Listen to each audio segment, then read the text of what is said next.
तो चलिए आज हम वी आर पेरेंट्स का नेक्स्ट पार्ट स्टार्ट करते हैं। पिछले पार्ट में हमने देख लिया था कि वांगजी विंग को विंग के सामने अपना बताता है। अब उससे आगे विंग जो अपनी कार में बैठा हुआ था और वांगजी की उन्हीं बातों को सोच रहा था कि किस तरह से वांगजी उसके करीब आया एंड उसे कहा कि I want you bye my person. Wing ये सब सोचते हुए ब्लश करने लगा। फिर वो अपने ही गालों पर खुद से हाथ मारते हुए बोलता है, विंग तुम ये क्या सोच रहे हो? सिर्फ लस्ट से भरे हुए होते हो। तुम उस लान वांगजी की ब्यूटी ट्रिक्स में कैसे फंस सकते हो? दूसरी ओर हमें स्कूल का सीन दिखाया जाता है जहाँ पर एक लेडी जो जिया को जिया को एक थप्पड़ लगाती तो जिया उसके हाथ पे काट देती है। लेडी कोई और नहीं बल्कि विन चिंसू है, विन चाओ की वाइफ। वो मोटा बच्चा जो कि हमारे वे वे युवान वे सिचुई इन सबको तंग कर रहा था, वो कोई और नहीं बल्कि बेंशु था, विन चाओ और विन किंशु का बेटा। जैसे ही जिया ने किंशु के हाथ पे काट लिया ना तो किंशु चिल्लाकर बोलती, यू तुम्हारी हिम्मत भी कैसे हुई मुझे काटने की? मैं तुम्हें अभी मारूंगी। और ऐसा कह के वो जिया पर हाथ उठाती है। तभी विंग आ जाता है और चिल्लाकर कहता है रुको, और आकर जिया और सारे बच्चों को एकदम अपने पास हक कर लेता है और फिर जिया के पास एकदम नीचे बैठकर उसके गाल की ओर देखता है और पूछता है किसने किया ये? और सारे बच्चे किंशु की ओर इशारा कर देते हैं। विंग किंशु की ओर देख ही रहा, तभी किंशु विंग से कहती, ओह तो इन बच्चों की मदर तुम हो? किससे एक पता था? इतने सारे बच्चे? तुमने कितने लोगों से शादी की है विभूषण? तभी विंग किंशु के गाल पर खींच कर एक थप्पड़ मारता है। जो चीख कर विंग की ओर देखती है और बोलती है, तुम्हारी हिम्मत कैसे हुई मुझ पर हाथ उठाने की? तभी विंग स्माइल करते हुए बोलता है, तुम मेरे बच्चे को मार सकती हो तो मैं तुम्हें क्यों नहीं मार सकता? यहाँ पे वो टीचर आ जाती है, इनके बच्चों की टेक केयर कर रही थी। वो आती है और मिसेस वेन यानी किंशु को पकड़ते हुए विंग से कहती है, मिस्टर वेन यहाँ पर आपके बच्चों की गलती है और ये स्कूल है, कोई भिंडी मार्केट नहीं। अपने 5 बच्चों की तरफ देखिए, इन्होंने इन 2 बच्चों को बुली किया है और आपने यहाँ पर किसी और को इस तरह से थप्पड़ मार दिया। मिस्टर विंग मुझे कुछ याद आया, ऐसा कहते किंशु विंग की ओर देखती है और बोलती है, विंग मुझे जहाँ तक याद है तुम्हें तो तुम्हारी जियांग फैमिली ने अबेंडन कर दिया था। जियांग चिंग मेरा काफ़ी अच्छा दोस्त है, तुम संभल कर रहना, वो तुम्हें इस लाइफ में तो अच्छे से नहीं जीने देगा। अपने इन वास्टर्ड चाइल्ड को लो और यहाँ से जाओ। तो फिर विंग गुस्से से किंशु की ओर देखता है और बोलता है, एक बार तुमने इन्हें और वास्टर्ड कहा ना, तो मुझ पर भरोसा करो या न करो, मैं एक ही मुक्के से तुम्हारे सारे दांत गिरा दूंगा। तभी किंशु विंग से देखा तुम। तभी विंग नीचे बैठ जाता है और जिया की ओर देखते हुए कहता है, जिया मुझे बताओ क्या हुआ था? शिजुई पीछे से आता है और बोलता है, मम्मी ने पहले शुरुआत की थी, इन्होंने पहले मेरे छोटे भाई बहनों को बुली किया। विंग के कान पे हाथ रखती हुई बोलती है कि हाँ, इन्होंने पहले युवान को धक्का दिया था। युवान कहता है कि इन्होंने हमें फादरलेस बास्टर्ड भी कहा और फिर जिया के वाल भी खींचे। यान और शिंग पीछे से बोलते हैं, हमने तो बस फाइट बैक की थी। विंग सारे बच्चों की ओर देखते हैं और भी बोलता है, बेबी मम्मी है तुम्हें सपोर्ट करने के लिए। विंग खड़ा होता है और वेंशु की ओर आगे बढ़ते हुए बोलता है, तो तुम हो जिसने मेरे बच्चों को बुली किया और जिया के वाल भी खींचे? वेंशु की ओर बढ़ ही रहा था, तभी किंशु बीच में अपना हाथ लाते हुए बोलती है, विंग यहाँ पर मिस क्रिएट करना बंद करो, वार्न कर रही हूँ। और वैसे भी टीचर राव ने टेस्टिफाई किया है कि वो तुम्हारे बच्चे हैं जिन्होंने साइट को स्टार्ट किया था। इसलिए मैं तुम्हें एक सलाह दे रही हूँ कि जल्दी करो और नील डाउन होकर अपने बच्चों के साथ मुझसे और मेरे बच्चे से माफ़ी मांगो, तो मैं इस मामले को यहीं पर ख़त्म कर दूँगी। तभी उधर से मिस याओ भी बोलती हैं, यस मिस्टर वे जल्दी करिए, और जैसा मिसेज वेन कह रही है आपको वैसा ही करना चाहिए और उनके दोनों बच्चों से माफ़ी मांग लेनी चाहिए, वरना स्कूल आपको बच्चों को एक्सपेल कर सकती है डिसओबीडिएंट चाइल्ड होने की वजह से। तो विंग मिस याओ की ओर मुड़ता है और कहता है, आपने किस तरह से जांच की है मुझे नहीं पता, पर मैं एक बात बहुत अच्छे से जानता हूँ, मेरे बच्चे मुझसे कभी झूठ नहीं बोलते। विंग ऐसा बोलकर वेंशु की ओर मुड़ता है और कहता है, एंड यू, इतना बोल के वो वेंशु को एक थप्पड़ लगा देता है जो तो नीचे गिर जाता है। तभी केंशु बेंचो को उठाते हैं और बेंचो चिल्लाते हैं, माँ माँ इसने मुझे मारा। लगता है केंशु देखकर तो पागल हो जाती है और विंग की ओर बढ़ती है और उसे एक थप्पड़ लगाने की कोशिश करती है, पर विंग केंशु का हाथ हवा में ही पकड़ लेता है और बल्कि उसके दूसरे गाल पर एक बार फिर से थप्पड़ मार देता है। और केंशु कहती है, तुम्हारी हिम्मत कैसे हुई, तुमने मुझे दूसरी बार मारा। मैं तुम्हें वार्न कर रही हूँ, मैं इस किंडरगार्टन के शेयर होल्डर की वाइफ हूँ। विंग कहता है, मुझे ये सब कुछ बताने की ज़रूरत नहीं है, तुम्हारे बारे में जानने में इंटरेस्टेड नहीं हूँ। मैं तो बस यूं ही रैंडमली स्कूल विजिट करने के लिए आ गया था, मुझे नहीं पता था मेरा सामना तुम जैसी पागल से हो जाएगा। विंग की ओर अपना बैग से मारते हुए कहती है, तो तुम मुझसे लड़ाई करना चाहते हो। विंग और केंशु के बीच में तो लड़ाई होने लगी थी, पर इधर वो जो मिस्टर जाओ थी वो बेंचाओ को कॉल कर देती और कॉल में बताती है, मिस्टर बेन आपकी वाइफ को कोई मार रहा है, तब जल्दी आइए। तभी यान और सिजोई एक साथ जिया से कहते हैं, जिया फ़ोन लगाओ फादर को, अगर मिदर हार गए तो सब कुछ गड़बड़ हो जाएगा। इधर हमें गाड़ी का सीन दिखाया जाता है। वांग जी जो कार के अंदर बैठा हुआ था और तभी ड्राइवर वांग जी से कहता है, सर हम 20 मिनट में लैंड मिशन पहुंच जाएंगे। तभी वांग जी को एक कॉल आता है जो कि जिया का। तभी जिया कहती है, डैडी यहाँ पर कुछ भी अच्छा नहीं है, मम्मी किसी से लड़ाई कर रही है, जल्दी आइए। हमें स्कूल का सीन दिखाया जाता है। विंग जिसने उसे पकड़ के रखा था और उससे कह रहा था, मेरे बच्चों से माफ़ी मांगो। तभी केशु के दोनों बच्चे विंग को धक्का देते हैं। जिया और उसके सारे भाई चिल्लाते हैं, मॉम केयरफुल। तभी वांग जी आकर पीछे से विंग को पकड़ लेता है। वांग जी विंग की ओर देखता है, पूछता है, तब ठीक हो। तभी विंग गुस्से में चिल्ला कर कहता है, तुम कोई तुम्हारे बच्चों और बेटी को बुली कर रहा है और तुम इतना लेट से आ रहे हो। विंग से कहता है, हाँ मुझे पता है, मेरे 2 बेटे और 1 बेटी है। और फिर बच्चों की ओर मुड़ता है कहता है, तभी युवान वांग जी की ओर देखता है और कहता है, डैडी इन्होंने जिया को बुली किया, उसके बाल को खींचा और मुझे धक्का भी दिया। और विंग जो युवान की बातें सुनकर अपने दांतों तले उंगली दबा रहा था कि वो क्या करे, उसके 5 बच्चे एक्सपोज हो गए। दफे पीछे हो रहा था ताकि वो वहां से भाग सके। तभी वांग जी युवान से कहता है, तुम मुझे डैडी क्यों बोल रहे हो। सिजोई आगे आता है और वांग जी का हाथ पकड़ते हुए कहता है, ऑफ कोर्स हम 5 हैं, तभी तो हम एक जैसे दिखते हैं, थोड़ा थोड़ा सा डिफरेंट है। वांग जी तो एकदम शॉक था। तभी युवान कहता है, डैडी हमारे दुश्मन इधर हैं। और वांग जी जो देखता है कि वी किस तरह दबे पाव पीछे पीछे जा रहा है तो चिल्लाता है, बूशियान।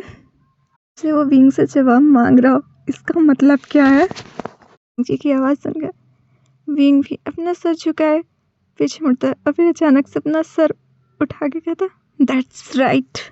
बच्चों की ओर उंगली से इशारा करता है और कहता है, ये सारे तुम्हारे हैं। वांग जी जब सारे बच्चों की ओर घूमकर देखता है तो सारे हाँ में अपना सिर हिला रहे होते हैं। एकदम शौक था। मिस्टर लियो को देखते हैं जो कि तुरंत ही एक कॉल करते हैं और कहते हैं कि यहाँ पर और ज़्यादा नैनी के लिए कार भेजो। जैसे कोई कुछ कहता है तो बोलते हैं, ऑफकोर्स वेस्टर्न किंडरगार्टन में, क्योंकि अब बच्चे उसमें नहीं आ सकते इस कार पे। वांग जी को देखते हैं जो अपने सर पे हाथ रख रहा था और बोलते हैं, व्हाई। तभी वांग जी विंग की ओर अपना हाथ देते हैं तो विंग आकर वांग जी का हाथ पकड़ता है और किंसो से बोलता है, विन किंशु मेरा अल्फा ऑलरेडी यहाँ पर है, मुझे ये तुम्हें बताने में थोड़ा लेट हो गया ना। विंग की ओर देखती रखती, मजाक मत करो। फिर वांग जी की ओर देखती है और कहती है, तुम्हें क्या लगता है कि सूट पहन लेने से तुम एक अमीर इंसान लगने लगोगे। तो प्रिटेंड करने में काफ़ी अच्छे दिख रहे हो और तुम हैंडसम भी हो। और तुम विभूषण, तुमने इसे कितने पैसे दिए हैं यहाँ पर आने के लिए। फिर वो वांग जी से देखती है और कहती है, तुमने इससे कितने पैसे लिए, मैं तुम्हें उससे डबल दे सकती हूँ। किंशु की ओर देखता है और कहता है, तुमने मेरी ओमेगा और मेरे बच्चों को बुली करने की कोशिश की और उसके बाद भी तुम इस तरह बेशर्मों की तरह मुझसे बात कर रही हो। किंशु कहती है, तुम जानते भी हो तुम खड़े कहाँ। This is a western kindergarten, royal kindergarten, ये जगह तुम जैसे लोगों के लिए नहीं है। मिसेस याओ विंग की ओर देखती है और बोलती है, प्लीज़ आप अपने बच्चों को लीजिए और यहाँ से जाइए। लेकिन शू कहती है, हाँ चले ही जाओ, क्योंकि अगर मेरा हस्बैंड यहाँ पर आ गया तो तुम्हें इस सर्कल में खाने और उठने लायक नहीं छोड़ेगा। वांग जी बोलता है, मिसेस वेन, तो कहीं यहाँ वेंचाओ की वाइफ तो नहीं? तो किंशु हंसते हुए बोलते, ओह तो तुम मेरे हस्बैंड को जानते हो?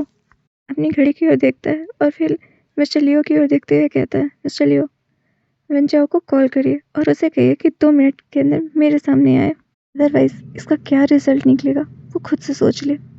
किंशु स्माइल करती है और बोलती है, ओह विंग, तुमने इस इंसान को कहाँ से पा लिया? इतनी अच्छी एक्टिंग करता है ये। जो किंशु के सामने नाटक करते हैं, वांग जी को साइड से हक करता है उसके हैंड से और बोलता है, ऑफ कोर्स ये मेरे लिए खजाने की तरह है। किंशु जो विंग की ओवर एक्टिंग रोमांस से थक चुकी थी, वो कहती है, अब यहाँ पर ट्रबल क्रिएट करना बंद करो, बहुत हो चुका है। उसके बाद वो टीचर की ओर मुड़ती है और बोलती है, टीचर गाओ, प्लीज़ सिक्योरिटी को बुलाइए और इन्हें यहाँ से बाहर निकालिए। टीचर भी थोड़ा सा उसे वो करती है और बोलती है, एस मिसेज विन। मिसेस याओ जो सिक्योरिटी गार्ड को कॉल दे आवाज़ लगाती है और बोलती है, गार्ड इन्हें यहाँ से बाहर निकालो, इनकी वजह से यहाँ पर बहुत ट्रबल हो चुका है। वहाँ पर 2 गार्ड्स भी आते हैं। तभी वांग जी मिस याओ की तरफ देखता है और बोलता है, मिसेस याओ, मुझे नहीं पता था वेस्टर्न में आप जैसी टीचर भी हैं। यह वेस्टर्न के लिए काफ़ी नुकसान वाला सवाल है। यहाँ की टीचर ऐसे हैं। तो अपने दोनों हाथों को फोल्ड करके अपनी चेस्ट के पास रखते हुए बोलती है, तो हो कौन? खुद को समझ क्या रहे हो? हमारे पास मिसेस वेन है। तुम जैसे 3rd ग्रेड पर्सन के लिए हम मिसेज वेन जैसे खजाने को तो नहीं छोड़ सकते ना। क्या आपकी औकात मिसेस वेन के अंगूठे जितनी भी है? और फिर भी आप लोग यहाँ पर खड़े हुए हैं। गार्ड्स की ओर देखती हैं, बोलती, तुम लोग खड़े क्यों हो? इन्हें यहाँ से निकालो। तभी वांग जी कहता है, मुझे जहाँ तक याद है वेस्टर्न के 70% शेयर को मैं ओन करता हूँ। आई वोटेड फॉर इट। मुझे ये नहीं पता था कि जिन चीज़ों को मैं ओन करता हूँ उस मेरी ही जगह पर मेरे बच्चे और मेरी ओमेगा को बुली किया जाएगा। किंशु हंसती है और कहती है, तुमने इन्वेस्ट किया 70%? तुम खुद को लान वांग जी समझ रहे हो? कहता है, ऑफ कोर्स ये लान वांग जी है। तो किंशु कहते हैं, स्टॉप, नॉनसेंस बातें मत करो। अभी विंग किंशु की ओर देखता है और बोलता है कि अगर ये लान वांग जी हुआ तो किंशु कहती है, अगर ये लान वांग जी है तो मैं खुद नील डाउन होंगी और तुमसे सॉरी कहूँगी। टीचर ये गार्ड्स की ओर देखती है और कहती है, तुम लोग खड़े हो क्यों? इन्हें यहाँ से निकालो। वांग जी अपना ग्लासेस निकालते हुए विंग के हाथ में देखता है और कहता है, देखो मैं लड़ना नहीं चाहता था। फिर उन गार्ड की ओर बढ़ता है और उन्हें पीट देता है। जब उन गार्ड से लड़ रहा था तभी युवान कहता है, मम्मी डैडी फाइट करते हुए काफ़ी हैंडसम लगते हैं ना? तो शेन और यान भी आगे आते हैं और बोलते हैं, हाँ मम्मी डैडी अच्छे लग रहे हैं ना? तभी विंग मुंह बनाते हुए शेन और यान की ओर देखता है और कहता है, तुम दोनों, किसने ये गाया था कि डैडी वर्ल्ड में सबसे ज़्यादा हैंडसम है? सिर्फ वही अच्छे। दोनों बच्चे अपना सर झुका लेते हैं। तभी वांग जी वापस आ जाता है। वेट जिसे वो गार्ड्स वांग जी को मारने के लिए आए थे। वांग जी वेट किंशु की ओर आगे बढ़ाते हैं। तभी किंशु कहती है, आई एम ओमेगा। तभी वांग जी कहता है, मैं एक ओमेगा को नहीं मार सकता, पर इसका मतलब ये नहीं है कि मैं तुम्हें छोड़ दूंगा। वांग जी ऐसा कहने के बाद जिया की ओर जाते हैं और उसके गाल को देखने लगता है। तभी वहाँ पर विंचाओ आता है, जो कि देखता है कि कोई उसके वाइफ और बच्चों को बुली कर रहा है। तो वो चिल्लाते हुए आता है कि तुम देख नहीं सकते कि तुम लोग हो कौन जो मेरे बीवी और बच्चों को बुली कर रहे हो? किसकी इतनी हिम्मत हुई? तभी किंशु और उसके बच्चे एक साथ चिल्लाते हैं, हस्बैंड, डैड। किंशु और विंशु दोनों ही जाके विंचाओ के पास एकदम चिपक से जाते हैं। तभी जो मिसेस याओ थी वो विंचाओ की ओर देखती है और बोलती है, मिस्टर वेन, ये वो हैं जिन्होंने आपके बच्चे और बीवी को बुली किया। किंशु कहती है, हस्बैंड देखिए ना, इन्होंने हमारे बच्चे का फेस कैसे कर दिया, उसे मारा भी है। जाओ को मिंशु का फेस दिखाने लगती है। वेन चाओ जो वांग जी का चेहरा नहीं देख पा रहा था क्योंकि वांग जी जिया की ओर मुड़ा हुआ था और उसकी पीठ थी वेंचाओ की तरफ। तभी वेंचाओ किंजो से पूछता है, क्या ये वही है? किंतु हमें अपना सही लगता है। वेंचाओ कहता है, हे तुम कौन हो? तुम्हारी हिम्मत भी कैसे हुई? अभी घुटने टेको और माफी मांगो। वांग जी तभी खड़ा होता है और पीछे मुड़ते हुए कहता है, माफी मांगो? वेंचाओ उसकी तो बोलती बंद हो जाती है। Mister Lan. तभी किंजो वेंचाओ का हाथ खींचते बोलती, ये मिस्टर लान नहीं है, जल्दी करो और इन्हें बोलो ये नील डाउन हो और माफी मांगे। तभी वेंचाओ किंजो से अपना हाथ छुड़ाता है और खुद नील डाउन हो जाता है और कहता है, मिस्टर लान बस आंखें ही नहीं है जो मैं आपको नहीं देख पाया, प्लीज मुझे माफ कर दिए। ये सुनकर तो मिसेस जाऊफी अपने मुंह पर हाथ रख लेती है। वो भी बहुत डर जाती है और अपने आप से कहते, ये तो सच में मिस्टर लान है। हाँ जी कहते वेंचाओ की देखे, क्यों तुम अब ये नहीं चाहते कि मैं नील डाउन हूँ? तो अब तुम खुद ही क्यों नील डाउन हो गए हो? तभी वेंचाओ कहता है, मिस्टर लान मुझ में नहीं मन नहीं कि मैं आपको नील डाउन करा सकूं। किंजो की ओर देखते हुए कहता है, वहाँ क्या कर रही हो? यहाँ पर आओ और नील डाउन हो जाओ। का हाथ पकड़ के खींचते हुए कहते हैं, जल्दी, और किंजो को गिरा लेता है। बहुत ही प्यार से सिडिक्टिव ढंग से वांग जी का हाथ पकड़ते हुए कहता है, हस्बैंड किसी ने कहा था कि अगर आप सच में लान वांग जी हुए तो वो नील डाउन होकर आपसे माफी मांगेंगे, तो क्या वो नील डाउन हो गई तो आपने उसे माफ कर दिया? विंग ये बहुत ही प्यारे अंदाज में बोल रहा था। वांग जी स्माइल करता है और विंग की ओर देखकर बोलता है, हस्बैंड। वेंचाओ और किंजो एक साथ बोलते हैं, मिस्टर लान ये कौन है?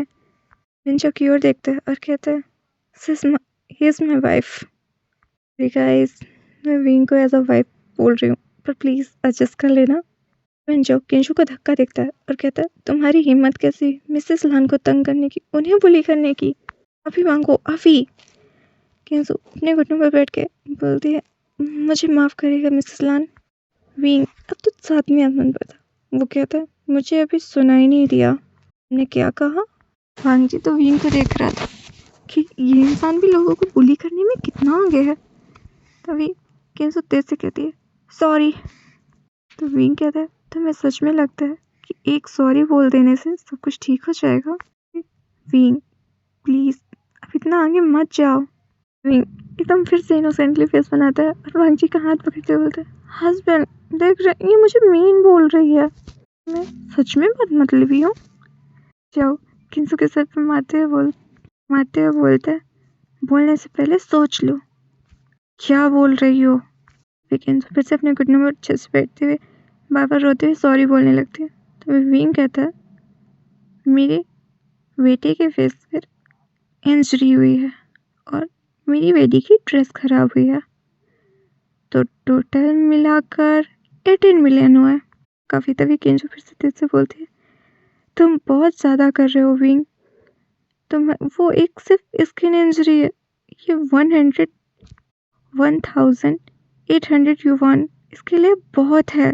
विंग फिर से वांग जी का हाथ पकड़ता है, बोलता है, हस्बैंड वो तुम्हारे भी तो बच्चे हैं, क्या तुम्हारे बच्चों के लिए 20 मिलियन बहुत ज़्यादा है? वांग जी विंजो की उम्र देखता है और कहता है, मुझे ज़्यादा क्या है, तुम्हारी सारी प्रॉपर्टी 20 मिलियन के करीब है। वैसे मौसम काफ़ी ठंडा है, अगर तुम बैंकरप्ट हो गए तो?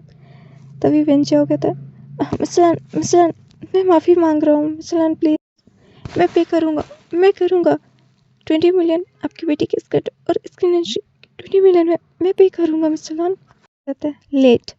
इतना कह के वो विंग की ओर मुड़ते हुए कहता है, घर चले, और विंग का हाथ पकड़कर अपने सारे बच्चों के साथ वहाँ से चला जाता है।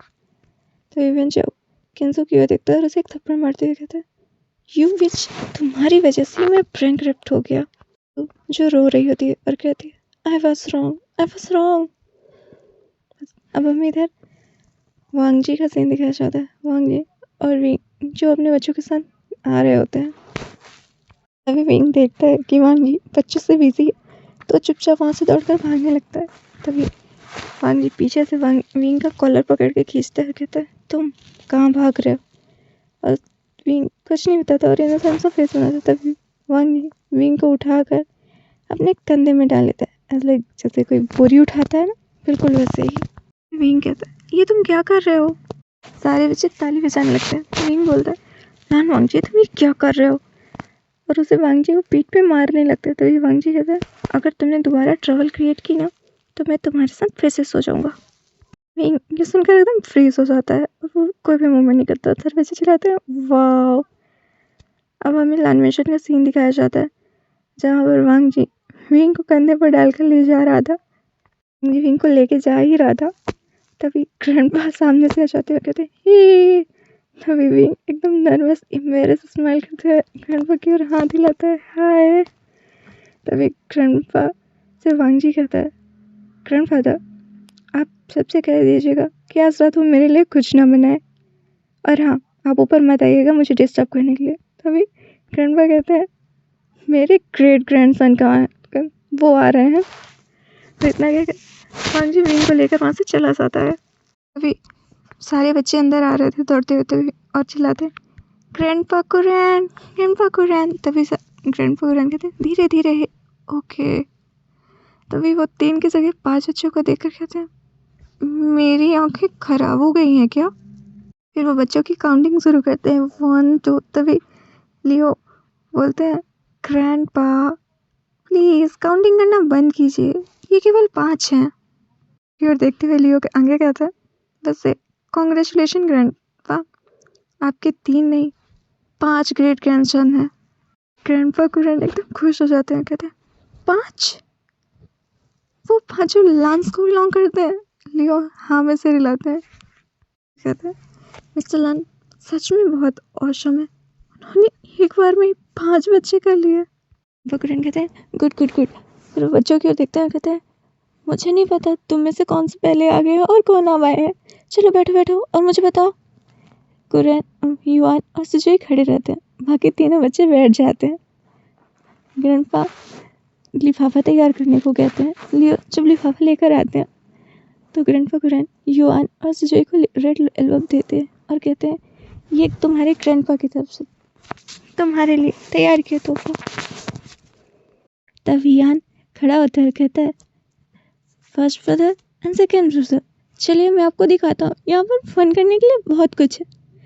तभी ग्रैंडपा उसके फेस पर लगी चोट की ओर देखते हैं और कहते हैं, ये तुम्हारे चेहरे को क्या हो? तभी यान कहता है, ग्रैंडपा कुछ नहीं, I am a strong boy, ऐसे छोटी मोटी चोटें तो लगती ही रहती हैं। और इधर हम वांगजी को देखते हैं जो अपने रूम में आकर रूम का गेट बंद करता है और विंग को लाके सीधे बेड पर पटक देता है और उसके सामने खड़े होते हुए अपने कोट को निकालने लगता है, विंग के ऊपर आने लगता है। तभी विंग कहता है, वांगजी calm down please, वांगजी calm down. तभी वांगजी कहता है, विंग तुम सच में बहुत कैपेबल हो, 5 बच्चे। तभी विंग कहता है, वांगजी तुम ये कैसे बोल सकते हो, हमारे बीच का रिलेशनशिप? तभी वांगजी कहता है, बिल्कुल मैं कैसे बोल सकता हूँ हमारे बीच का रिलेशनशिप, आखिरकार तुम मेरे 5 बच्चों की माजो हो। वांगजी विंग के गाल पे प्यार से हाथ रखता है। तभी विंग वांगजी के हाथ को झटक देता है और कहता है, वांगजी मैं उस तरह भूमिका नहीं हूँ जिसके साथ तुम खेल सको। तभी वांगजी कहता है, मैं खेलना भी नहीं चाहता। वांगजी विंग के लिप्स के करीब जाने लगता है उसे किस करने के लिए।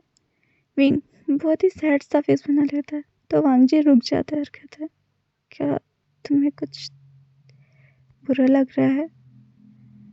तभी विंग वांगजी के मिड पॉइंट पर अपने पैर से वार करता है और वांगजी बेड पर दर्द से कराते हुए गिर जाता है। स्माइल करते हुए खड़ा हो जाता है और कहता है, मैंने तो बस दर्द में होने का प्रिटेंड किया था। Good bye to you mister Lan. तभी वांगजी एक झटके से उठता है और विंग का हाथ पकड़ के उसे खींच के उसे दीवार पर पिन कर देता है और फिर विंग को किस करने लगता है। काफ़ी देर तक डीपली किस करने के बाद वांगजी विंग को छोड़ता है जो वो ब्रीथ आउट हो जाता है। वांगजी गहरी गहरी सांस लेने लगता है और विंग भी। फिर तभी विंग एकदम शांत हो जाता है तो वांगजी पूछता है, क्या हुआ तुम्हें? तो विंग कहता है, यहाँ पर मेरा स्ट्रगल करने से कोई भी मतलब नहीं है, तुम मेरे हेल्प हो पर तुम मेरा दिल कभी नहीं जीत सकते। वांगजी अपने दोनों हाथों से विंग के फेस को पकड़ते और कहते हैं विंग। फिर वांग जी कहते हैं विंग, मैं उसे लेकर रहूँगा, तुम हाँ कहो या ना। और वांग जाने लगता है। विंग भी उसे आगे चढ़ाकर दिखाता है कि ऐसा कभी नहीं होगा। फिर तभी वांग जी जाते जाते गेट खोलता है और एक बार फिर वापस आता है और विंग को एक क्विक किस करके फिर से चला जाता है। तो चलिए गाइस, आज के लिए इतना ही। नेक्स्ट पार्ट पर मिलते हैं। Bye bye.